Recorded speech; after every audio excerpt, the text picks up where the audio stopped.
এটা শুধু গল্প নয়, এটা 2025 সালের ছেলেদের নিঃশব্দ সত্যি। আজকের 15 থেকে 24 বছরের ছেলেরা বই, খাতা, স্কুল, কলেজ, স্বপ্ন সব বাদ দিয়ে একটা অদৃশ্য নেশার মধ্যে ডুবে যাচ্ছে। এই নেশা সিগারেটের না, মদ না, গেমিংও না।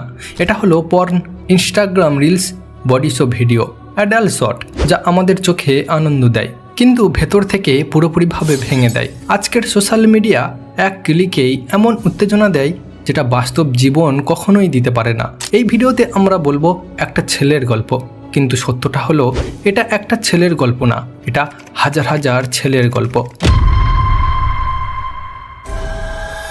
তন্ময় প্রথমবার ওই ফাঁদে পড়ে 13 বছর বয়সে। স্কুলে গিয়ে তার বন্ধুর ফোনে একটা ভিডিও দেখেছিল 1 সেকেন্ডের জন্য, কিন্তু সেই 1 সেকেন্ডই তার মস্তিষ্কে একটা নতুন দরজা খুলে দিল। তারপর সময় বদলাতে লাগলো, মোবাইল বাড়িতে এলো, ইন্টারনেট সস্তা হলো, ইউটিউব শর্টস আর ইনস্টা রিল স্পিডে ঢুকে পড়লো। আর তন্ময় ধীরে ধীরে শিখলো পড়াশোনা করা এটা খুব কঠিন কাজ, জীবনও তো কঠিন, কিন্তু এগুলো তো এক ক্লিকেই সুখ দেয়। সে বুঝতেও পারলো না যে প্রতিদিন রাতে বিছানায় শুয়ে যখন সে ফোনটা স্ক্রল করতে থাকে, তার ব্রেন ধীরে ধীরে বদলে যাচ্ছে।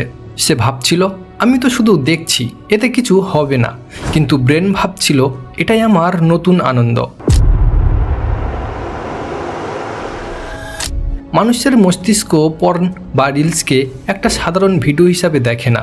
এগুলো আননর্মালি হাই ডোপামিন রিলিজ করে, যে ডোপামিন বাস্তব রিলেশনশিপেও পাওয়া যায় না। হ্যাঁ, এটাই সত্য। এর ফলে আমাদের কি ক্ষতি হয়? মস্তিষ্ক ধীরে ধীরে স্বাভাবিক আনন্দ ভুলতে শুরু করে। আগে যেগুলো ভালো লাগতো, যেমন গেম খেলতে, বন্ধুদের সাথে সময় কাটাতে, পড়াশোনা করতে, নতুন কিছু শিখতে, সব কিছু বিরক্তিকর মনে হতে থাকে। এখন তন্ময়ের ব্রেন চায় আরও বেশি উত্তেজনা, আরও নতুন কিছু, আরও দ্রুত আনন্দ। এইভাবে শুরু হয় ডোপামিন ক্রাশ, যেখানে বাস্তব জীবন ধীরে ধীরে ক্লান্তিকর মনে হয়। এটা শুধু পর্ন নয়, এটা একটা চক্র। একাকিত্ব, স্ট্রেস, স্ক্রলিং, শর্টস, পর্ন, আনন্দ, অপরাধবোধ, আবার স্ট্রেস। এই লুপে পড়লে মানুষ বুঝতেই পারে না সে কখন নিজের উপর নিয়ন্ত্রণ হারিয়ে ফেলছে। তন্ময় ঠিক এভাবেই ডুবে গেছিল। তার ভেতরে চলছিল অপরাধবোধ, ভয়, চাপ আর লুকিয়ে থাকার চেষ্টা। পড়াশোনায় মন বসে না, নিজের মধ্যে মোটিভেশন থাকে না, মানুষের সাথে কথা বলতে ভয় পায়। সব কিছু কমে গেল। পর্ন তাকে আনন্দ দিচ্ছিল না, এটা তাকে বাস্তবতা থেকে পালানোর পথ দিচ্ছিল। আজকের সমাজে সবচেয়ে বড় সমস্যা 2025-এর সোশ্যাল মিডিয়া। এই অ্যাডিকশানকে আরও শক্তিশালী করে দিয়েছে। ইনস্টাগ্রাম এক্সপ্লোরে ঢুকলে 5টা রিল, স্ক্রল করলেই 3টা তো অ্যাডাল্ট কন্টেন্ট আসে। টিকটকের বিকল্প অ্যাপগুলো, যেগুলোতে কোনো সেন্সর কিছুই নেই, যেখানে 15 সেকেন্ডেই যে কোনো ভিডিও পাওয়া যায়, এই সব এখন আর খুঁজে বের করতে হয় না। এগুলো আমাদের সামনেই নিজে থেকেই আসে। এই বয়সের ছেলেরা এখন মুভি দেখে না, শর্ট ভিডিও দেখে। পড়াশোনায় মন বসে না, স্ক্রল করতে থাকে। গবেষণায় দেখা গেছে এই এক্সেসিভ ভিজুয়াল স্টিমুলেশন ছেলেদের self confidence, relationship skill, even discipline ধ্বংস করে দিচ্ছে। এটা শুধু ব্যক্তিগত সমস্যা না, এটা এক প্রজন্মের লড়াই। কারণ ছেলেদের মস্তিষ্ক চোখে কিছু দেখলেই যে মজা লাগে, যত দ্রুত প্রতিক্রিয়া দেয় তত দ্রুত আর কিছুতেই দেয় না। পরীক্ষার ভয়, ডিপ্রেশন, লো সেলফ এস্টিম, ঘরের চাপ, সমাজের প্রত্যাশা, সব মিলিয়ে ছেলেরা সবচেয়ে সহজ এসকেপটা নেয়।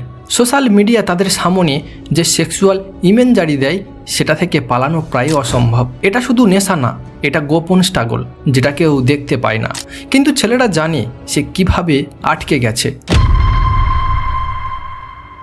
একদিন তন্ময় আয়নার সামনে দাঁড়িয়েছিল। চোখের নিচে কালো দাগ পড়ে গেছে, হাতে ফোন, মাথায় চাপ, ঘুম নেই, মনোযোগ নেই। সে নিজের দিকে তাকিয়ে বুঝলো আমি নষ্ট না, আমি খারাপ না, আমি শুধু একটা লুপে আটকে গেছি। এই উপলব্ধির মুহূর্তটাই একজন মানুষের আসল টার্নিং পয়েন্ট। কারণ পালানো বন্ধ হয় যেদিন তুমি সত্যিটা নিজে থেকে স্বীকার করবে। ফিরে আসা কঠিন, কিন্তু অসম্ভব না। দেখো, কোনো কিছু যখন নেশাতে পরিণত হয়, সেখান থেকে ফিরে আসা কঠিন। তুমি একদিনে সেটা করতে পারবে না। তাই এখন যতটা দেখছো সেটার একদম 50% কমিয়ে দাও, তারপর 30%। এইভাবে এই চক্র থেকে তোমাকে বার হতে হবে। অতিরিক্ত শর্টস দেখা কমিয়ে ফেলো, এতেই মস্তিষ্কের ওভারলোড কমে যায়। সকালে ঘুম থেকে উঠে 2 মিনিট পুশ আপ করো, ঠান্ডা জলে ভালো করে মুখ ধুয়ে ফেলো, 10 মিনিট হাঁটাহাঁটি করো। এই 3টা তোমার ন্যাচারাল ডোপামিন লেভেল বাড়িয়ে দেবে।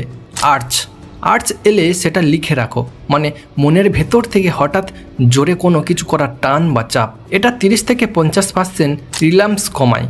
রাতে যখন ফোন দেখবে তখন ফোনটাকে নাইট মোড করো, এক্সপ্লোর পেজ ক্লিয়ার করো, অপ্রয়োজনীয় রিলস পেজ ব্লক করে দাও। এগুলো অ্যাডিকশন ভাঙার 50% শক্তি। I am not an escape guy. যে নিজেকে পালানোর মানুষ ভাবে সে পালায়, যে ভাবে আমি ফিরবো সেই ফিরে আসে। মানুষের সাথে বেশি বেশি কথা বলো, ব্যায়াম করো, যেটাতে তোমার শখ আছে সেটা নিয়ে বেশি ঘাঁটাঘাঁটি করো, নতুন নতুন স্কিল খুঁজে বার করো আর সেগুলোকে শেখার চেষ্টা করো। এগুলো সব ব্রেনকে তার পুরনো ক্ষমতায় ফিরিয়ে আনবে। মনে রেখো, তুমি নষ্ট না, তুমি খারাপ না, তুমি শুধু একটা লুপে আটকে পড়েছিলে, একটা ফাঁদে ফেঁসে গেছিলে। যে লড়াইটা লুকানো, যেটা চোখে দেখা যায় না, কিন্তু এর কষ্ট অতি ভয়ঙ্কর। আর তুমি তার জন্য আজ এত কষ্ট পাচ্ছ, গিল্টি ফিল করছো, তার মানে তুমি খারাপ নও, তুমি সচেতন মানুষ। মনে রেখো, তুমি পালানোর মানুষ নও, তুমি ফিরে আসার মানুষ, আর এটাই তোমার নতুন শুরু। তো বন্ধু, ভিডিওটা ভালো লাগলে শেয়ার করো তাদের কাছে যারা এই ট্র্যাপ থেকে বার হতে পারছে না। ভালো থাকবেন, সুস্থ থাকবেন আর সতর্ক থাকবেন। ধন্যবাদ।